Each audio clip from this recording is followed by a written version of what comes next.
Has ido a 3 médicos este año.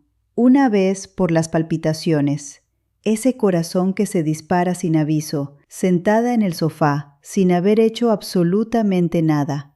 Otra vez por el dolor en las manos que no sabes bien cómo describir, que no es artritis, te dijeron, pero tampoco tiene nombre. Y otra vez por las infecciones de orina que llevan repitiéndose desde los 50.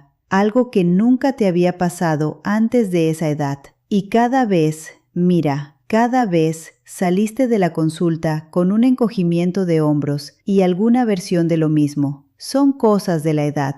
No te estás derrumbando, no te lo estás imaginando. Lo que te está ocurriendo tiene una explicación clínica concreta y nadie te la ha dado todavía. 1 de cada 5 mujeres sale del médico sin respuesta real. El 75% de las mujeres en transición menopáusica no reciben ningún tipo de tratamiento, no porque no haya nada que hacer, porque nadie ha conectado los puntos. Y voy a ser honesta contigo desde el principio. Lo que estás viviendo, las palpitaciones, las articulaciones, la vejiga, no son problemas separados con causas separadas. Es un único evento fisiológico expresándose a través de tu cuerpo entero, porque los receptores de estrógeno no están solo en los ovarios, están distribuidos en más de 400 tejidos y sistemas, y cuando el estradiol cae desde los 50 hasta los 500 picogramos por mililitro que tenías durante el ciclo, hasta los 10 o 20 de la posmenopausia, eso es una reducción del 95%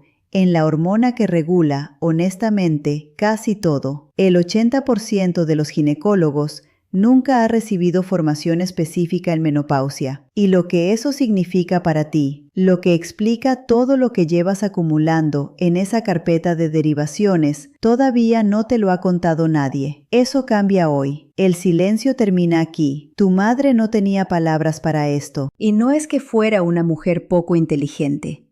Es que las palabras directamente no existían en la consulta de su médico. Lo que ella vivió a los 50 y lo que vivió su madre antes que ella era algo que pasaba en el cuerpo y se guardaba en silencio. Se llamaba el cambio. Se sobrellevaba. Se aguantaba. Nadie le decía que el calor que la despertaba de madrugada era, clínicamente, un evento vascular. Que la tristeza que le cayó encima sin razón aparente era neuroquímica, que el cansancio que no se iba con descanso tenía un nombre fisiológico preciso. Vivió sus síntomas sin diagnóstico, los pasó de largo sin tratamiento y, aquí viene la parte que más me cuesta decirte, tú heredaste ese silencio. No porque alguien decidiera ocultarte algo, sino porque el sistema nunca lo consideró suficientemente urgente. Y luego llegó 2002. El estudio Women's Health Initiative publicó sus resultados intermedios con un titular que recorrió el mundo. La terapia hormonal sustitutiva aumenta el riesgo de cáncer de mama. El problema es que lo que el estudio mostraba era más complejo, más matizado, aplicable a un subgrupo muy específico de mujeres, pero el titular ya estaba en todas partes. En España, las prescripciones de THS cayeron en picado. Pasamos a tener una de las tasas más bajas de Europa Occidental, no porque la ciencia lo justificara, sino porque el miedo lo hizo. Y durante los 20 años siguientes, una generación entera de médicos aprendió a evitar esa conversación, no por maldad, por formación incompleta dentro de un sistema que nunca actualizó su currículum. La ginecóloga que te atendió el año pasado probablemente recibió menos de 1 hora de formación específica en menopausia durante sus 4 años de especialidad. 1 hora, para algo que va a afectar a la mitad de sus pacientes durante décadas. Y aquí está la consecuencia directa de todo eso. Cuando llegas a una consulta con palpitaciones, te mandan a cardiología. Con dolor articular, reumatología. Con infecciones de orina repetidas, urología. Cada especialista ve su trozo. Ninguno da un paso atrás y pregunta, ¿qué cambió en el cuerpo de esta mujer cuando todo esto empezó al mismo tiempo? Para hacer esa pregunta, necesitas una formación que no existe en casi ningún currículum. Y mientras tanto, y esto es lo que me mantiene despierta. Las ventanas terapéuticas se están cerrando. Hay un periodo documentado en la literatura clínica como la ventana de oportunidad hormonal, en el que el cuerpo responde mejor a ciertas intervenciones. No es indefinido, no es para siempre. Y la mayoría de las mujeres llegan a esa ventana sin saberlo. La atraviesan sin que nadie las oriente. Y cuando por fin alguien conecta los puntos, ya es más tarde de lo que debería haber sido. ¿Cuánto más tarde? Te lo explico dentro de un momento. Mira, en este sistema que te ha fallado hay 4 caras, y ninguna es maliciosa. Eso tengo que decirlo claro desde el principio, porque no estoy aquí para atacar a nadie. La primera es el currículo médico oficial. La SEGO no incluye ninguna rotación obligatoria en menopausia dentro del programa MIR de 4 años. No hablo de horas insuficientes, hablo de ausencia estructural. Lo que aprende una ginecóloga depende de si su hospital concreto tiene a alguien dispuesto a enseñarlo, y la mayoría no lo tiene. La segunda cara es la industria del bienestar, que se movió exactamente cuando la medicina giró la cabeza. Mientras la prescripción de THS caía, las farmacias se llenaron de cápsulas de fitoestrógenos a 60 €, cremas de progesterona de origen vegetal y protocolos de menopausia natural, sin ninguna obligación de demostrar eficacia en un ensayo clínico. Las mujeres que los compraban no estaban equivocadas. Estaban buscando respuestas donde la medicina había dejado un vacío de décadas. Eso no es debilidad, es lo que hace cualquier persona cuando el sistema le falla. Y la tercera cara, la más silenciosa, la que más me cuesta decirte, es estructural. Antes de 1993, el 85% de los grandes ensayos clínicos publicados excluyeron a las mujeres de forma sistemática, con el argumento oficial de evitar la interferencia del ciclo hormonal. Lo que eso significa en la práctica es que los valores de referencia que tu médico usa hoy para interpretar tu analítica, tu electrocardiograma, tu riesgo cardiovascular, fueron construidos mayoritariamente sobre cuerpos masculinos. No es un detalle menor de historia médica, es el punto de origen de por qué tus síntomas no tienen nombre en el formulario de derivación, por qué lo que sientes no encaja en ninguna caja diagnóstica. Y lo que empieza a cambiar algo dentro de ti, si lo entiendes bien, es esto. Hay un mecanismo preciso que une cada uno de esos síntomas. No 7 causas separadas, una sola cadena fisiológica, con un punto de inicio en tu cuerpo que casi nadie te ha nombrado todavía. El brainstorming no aplica aquí. El guión ya tiene estructura y requisitos definidos. Escribo directamente el acto 4.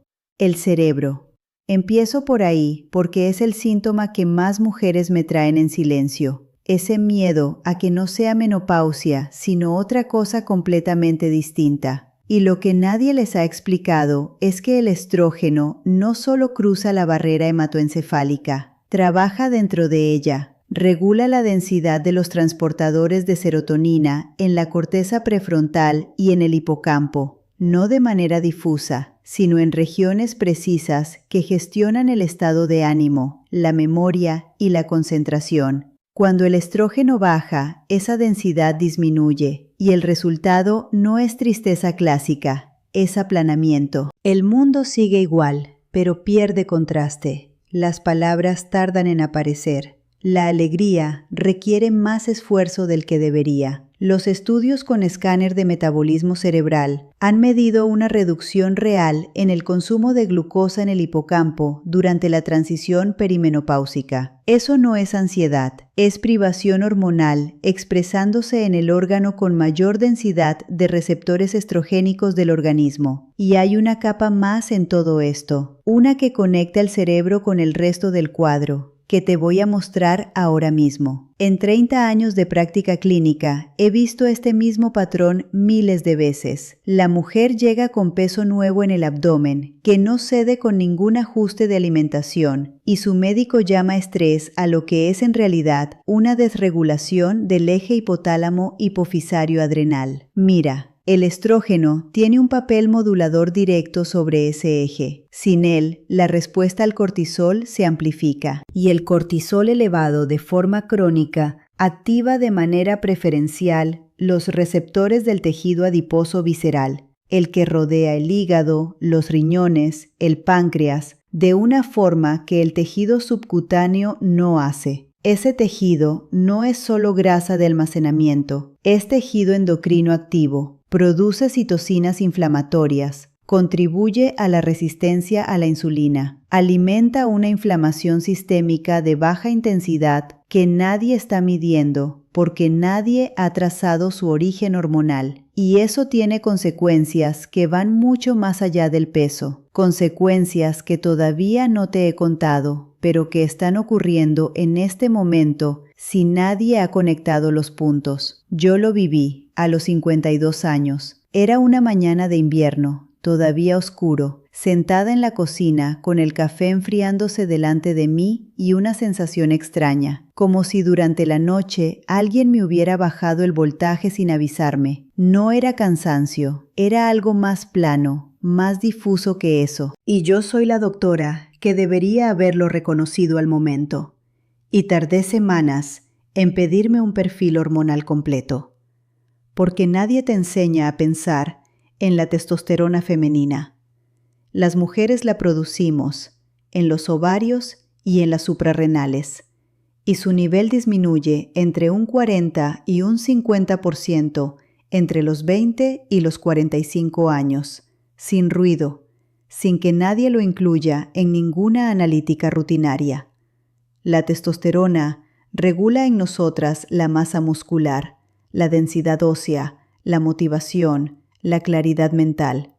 Cuando baja, y siempre baja, sus síntomas se superponen al déficit estrogénico de un modo que hace el cuadro completo casi ilegible.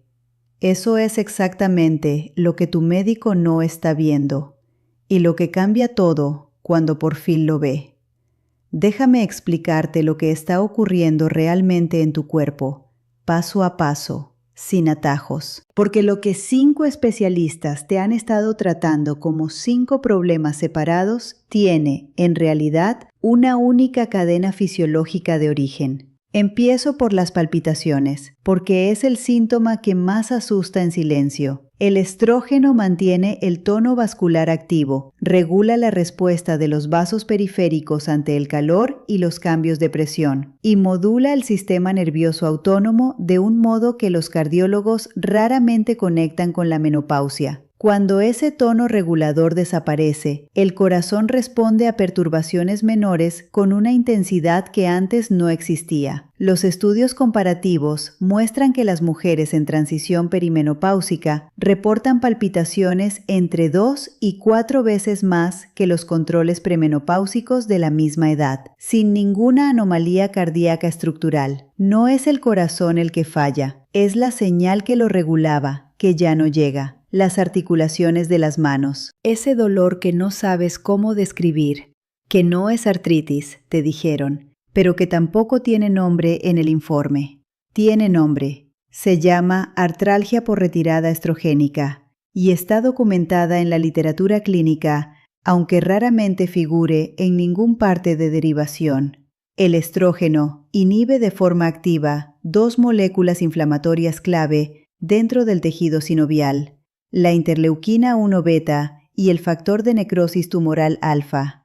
Cuando el estrógeno cae, esa inhibición desaparece. El tejido no se inflama de forma patológica, se inflama de forma reactiva, respondiendo al silencio de una señal que antes estaba siempre ahí. Lo que sientes en esas articulaciones no es el inicio de una enfermedad reumática, es un tejido con receptores que ahora recibe ausencia donde antes había señal. ¿Cuántos años llevas buscando un diagnóstico para algo que tenía mecanismo desde el primer día? Tuve una paciente hace no mucho, la llamo Elena, que vino con lo que ella misma describió así, con sus propias palabras. Doctora, tengo la sensación de que me estoy deshaciendo. El corazón se me dispara, las manos me duelen y llevo 3 infecciones de orina en 4 meses. No sé si es una cosa o son 3. Elena tenía 54 años y llevaba 2 años acumulando derivaciones sin ninguna respuesta central. Le expliqué que la vejiga, la uretra y el suelo pélvico tienen una de las concentraciones más altas de receptores de estrógeno del organismo y que cuando ese estrógeno se retira, el epitelio urogenital se adelgaza y la defensa inmune local disminuye. Las infecciones urinarias recurrentes se multiplican entre 3 y 4 veces después de la menopausia. No por higiene, no por anatomía, por privación hormonal. La vi cambiar de expresión. No fue alivio lo que vi, fue reconocimiento, y justo detrás, una rabia silenciosa que yo reconocí de inmediato. Cuéntame en los comentarios si esto te suena familiar, porque Elena no es la única. Estoy segura de que no lo es. Y el sueño, porque aquí entra la progesterona, y casi nadie la nombra en este contexto. La progesterona se une a los receptores GABA-A del sistema nervioso central, los mismos receptores que modulan la ansiedad y el tono inhibitorio neuronal. En el ciclo activo, sus niveles oscilaban entre 5 y 25 nanogramos por mililitro durante la fase lútea. En la posmenopausia, esa cifra cae por debajo de 0,5. Lo que eso significa de forma concreta es esto. El sueño de onda lenta, la fase más profunda, la más restauradora, se acorta de manera medible. Las mujeres posmenopáusicas sin tratamiento reportan entre 2 y 3 veces más despertares nocturnos que las de edad similar con ciclo hormonal activo. Si alguien te ha dicho que duermes mal por el estrés, no está equivocado del todo, pero está nombrando el efecto sin tocar la causa. Y hay algo más ocurriendo justo debajo de todo esto que conecta lo que sientes en el cuerpo con lo que el espejo te devuelve cada mañana. Esto pone en marcha la resistencia a la insulina, y te lo digo porque aquí es exactamente donde el consejo de come menos y muévete más empieza a fallar de una manera que no es tu culpa. El estrógeno participa directamente en la sensibilidad del receptor de insulina en el tejido muscular. Sin él, la captación de glucosa disminuye, el páncreas incrementa la secreción para compensar y el riesgo metabólico se acelera de un modo que no guarda proporción con el simple paso de los años. Y al mismo tiempo, la síntesis de colágeno dependiente del estrógeno cae. Las mujeres pierden aproximadamente el 30% del colágeno cutáneo en los primeros 5 años tras la menopausia, algo que afecta no solo a la piel, sino a tendones, ligamentos y paredes vasculares. Eso no es envejecer, es un cambio hormonal que nadie te explicó. Y lo que ocurre si ese cambio permanece sin nombre durante años, eso es lo que tienes que escuchar ahora. Y hay un momento concreto, lo he visto tantas veces que podría describírtelo con los ojos cerrados, en que una mujer se sienta frente a mí y me dice, con esa voz muy quieta de quien lleva tiempo aguantando, lo he intentado todo. Ha dormido 8 horas, ha reducido el azúcar, ha ido al gimnasio 3 veces por semana, ha seguido todas las instrucciones que le dieron y el peso sigue ahí. Las palpitaciones siguen ahí. La niebla mental, el cansancio que no cede con ningún descanso, el dolor en las manos, todo exactamente en el mismo sitio. Y en ese momento ocurre algo que me cuesta describir sin que se me rompa un poco la voz. Se da cuenta, por primera vez, de que no fue ella la que falló, que llevaba años intentando resolver con disciplina y voluntad lo que era un evento fisiológico en curso y que nadie, en ninguna de esas consultas, le había dado la explicación que habría cambiado todo desde el principio. Eso no es un diagnóstico que ella se perdió, es información que el sistema decidió no priorizarle. No estás loca, no estás sola. Lo que sientes ahora mismo, esa rabia silenciosa que quizás está empezando a tomar forma, es la respuesta correcta a algo que debiste saber hace años, porque lo que llevas acumulando en esa carpeta de derivaciones, palpitaciones sin anomalía cardíaca, articulaciones sin nombre en el informe, vejiga que nadie explica, no tiene 7 causas distintas, ni es la suma de tus años. Eso no es envejecer. Es un cambio hormonal que nadie te explicó. Y cuando por fin lo entiendes, lo que cambia no es solo que los síntomas tengan nombre, es que deja de ser tu culpa. Deja de ser falta de disciplina, ni gestión deficiente del estrés, ni ninguna de las cosas que te has dicho a ti misma en esas madrugadas. Tu cuerpo no te ha estado traicionando, ha estado esperando que alguien le prestara atención. Y lo que ocurre a continuación, lo que sigue cuando esa atención por fin llega, es lo que cambia los próximos 30 años. Estos son los primeros 3 años si el silencio continúa. Los sofocos no se suavizan solos, sin tratamiento de la causa se acumulan y con ellos la privación de sueño se asienta como una deuda que nunca termina de saldarse. No hablo solo de cansancio, hablo de lo que hace la privación crónica de sueño al cerebro. La memoria de trabajo empieza a fallar en tareas que antes no costaban nada. Las palabras tardan en llegar.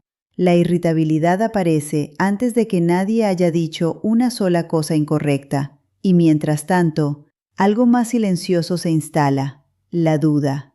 ¿Soy yo? ¿Es simplemente cómo voy a estar ahora? Esa pregunta tiene un coste real. La depresión de baja intensidad que aparece en la transición menopáusica no es fragilidad emocional, es neuroquímica en cambio activo. Y en este periodo concreto es exactamente cuando más mujeres empiezan a creer, en silencio, que el problema era siempre ella. Entre los 3 y los 10 años, el cuerpo construye su propia historia sin que nadie intervenga. El hueso es el sistema más callado de todos. No duele mientras se va. Las mujeres pueden perder hasta el 20% de la masa ósea trabecular en los 5 a 7 años inmediatamente posteriores a la menopausia, durante una ventana que no espera a que nadie conecte los puntos. Y al mismo tiempo, la protección que el estrógeno ejercía sobre el endotelio vascular, real, estructural, demostrable, empieza a desaparecer sin síntomas.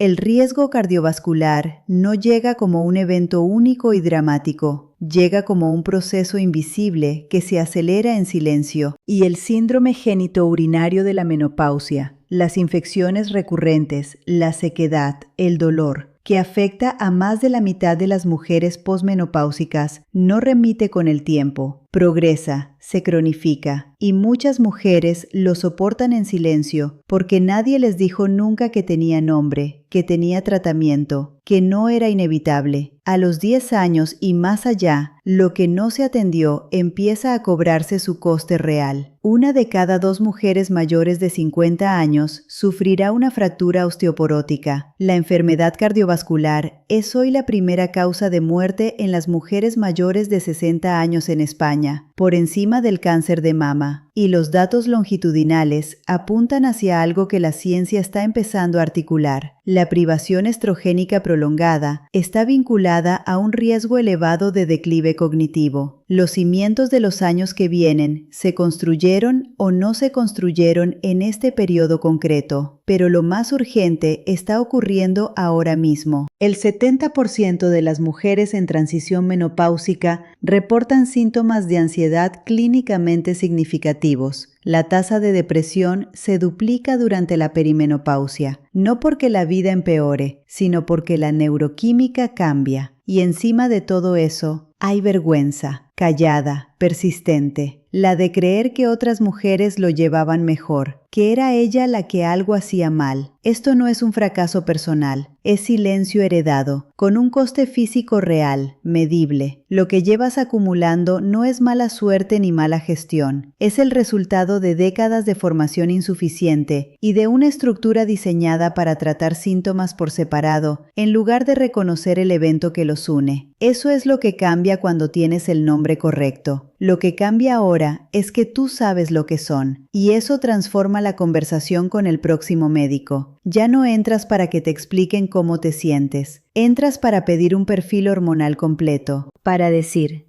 llevo 2 años con palpitaciones, dolor articular e infecciones recurrentes. Todo empezó al mismo tiempo, y quiero que alguien me explique qué tienen en común, no que me deriven a 3 especialidades distintas.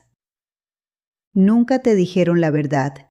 El problema nunca fue tu resistencia, era fisiología, y tiene nombre.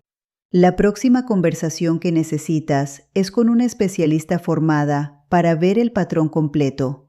La AEM tiene un directorio público de profesionales acreditadas en menopausia en España. Cuando llegues, llevas una comprensión del origen. La mujer que entra sabiendo esto no es la misma que salió con un encogimiento de hombros.